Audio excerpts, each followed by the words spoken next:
Hey, what's up YouTube? This is Byron with Running Dog Apiary. This morning is another nuke day. I went this morning with my boys out to the Shelby Farms Agri Center, picked up 2 nukes from Harry Fulton out of Big Bee Valley, Mississippi, certified Russians.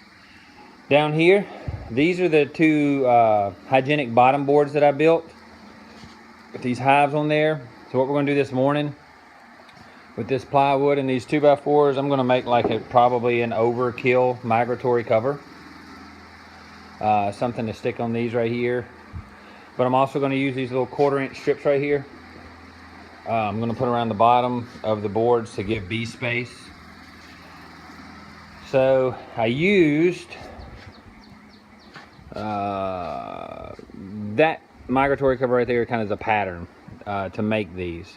That's some stuff that's bad out of square, rotten, whatever. I can't really use it, so it's going to become a bonfire. So this board right here, this is 20 1/4 by 16 1/4. So the 16 1/4 will fit flush side to side. The 20 1/4 will give a little bit of play as you're putting it on the hive body. So if you remember in my hygienic boards I'm going to try, I think the guy's name is O.J. Blunt out of Alabama, that built his built-in, went ahead and closed this up and left it 6 inches, but he actually built like a little 45-degree angle thing here that kind of funneled the bees, and he did a full screen bottom board. But this is one that I saw by Jones, J-O-N-Z, which is maybe, I don't know where he's from. So we're going to put these out like this. Have to make a smaller pan to slip under this side to put some agriculture lime in it, or hot lime, or I forgot what kind of lime, hydrated lime or something in there. That way it won't evaporate. So anyways, y'all hang out. We're going to build these migratory covers and stick them on the bees. We got 2 nukes up front we got to do. We've got, what did we count the other day, Mason? 9 existing hives. So we got 9 hives that we're going to have to feed today and just kind of check in on them and maybe super them. We've got supers on 2. We got supers on 2 hives, and we got supers in the truck if we need to put more supers on. So anyways, y'all come go with us, see what's happening. Well, we're back. This is my overkill migratory cover. It's overkill because it's what I've got. 2x4s rather than 1x4s or 1x3s, whatever people usually use.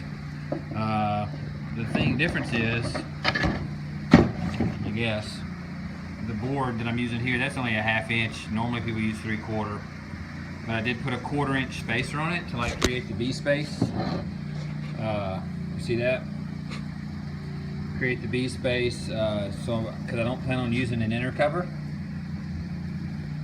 So there we have it. It is 20 1/4 inches from here to here, and then 16 1/4 wide. Super heavy duty.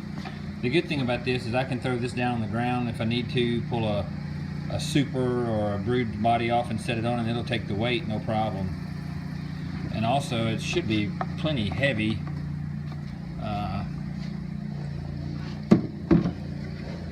Should be plenty heavy to stay on the box. Oh yeah. So there you have it.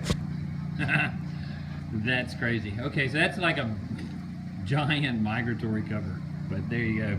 Migratory cover nonetheless. Super stout. So I'm gonna put my nuke in that. So I'm fixing to turn this piece of plywood into a migratory cover just like this. And right now I've got the kids kind of doing a little bit of everything out here. We've got one over here with a DR field mower preparing a path because my truck come off the driveway. I want to be able to pull around the back side of the pool here to come up to the bee shed. And we got Mason over there. He's planting fruit trees. So little by little, Running Dog Apiaries is maybe going to turn into an actual bee farm. So, all right, y'all stick with us. A little later on today, we're going to be feeding, checking the other boxes, and then taking the nukes out of their box and placing them into these 2 brood bodies here. Y'all stay with us. It can be said, YouTube, that I overkill stuff, but it just looked cool. Besides the fact I had these 2x4s pressure treated, and I had this pressure treated plywood. I'm not saying I'll always make migratory covers like this, but they look pretty cool. They're freaking heavy. I don't think they're going to come off in a, might be a heavy windstorm, but it's going to take a pretty good wind to pick these up and get them off the hive. So both of these migratory tops, both of them have the spacers underneath them to create a little bit of bee space, so the bees can actually work across the top. They can actually chase the beetles and the mites down and hopefully back into the little holes. So these should be pretty weather resistant hives. I've got cypress hives, pressure treated, and cypress bottoms, a combination of stuff. Pressure treated and cypress tops. The little rims are made out of cypress, so they should be pretty weatherproof for a while. We'll see. Hopefully the bees love it. All right, now I'm gonna coat these up just a little bit, kind of seal some of the cracks where water can, you know, like right here where water can just seep in and wreak havoc, and then right back here. So anyways, y'all stay with me.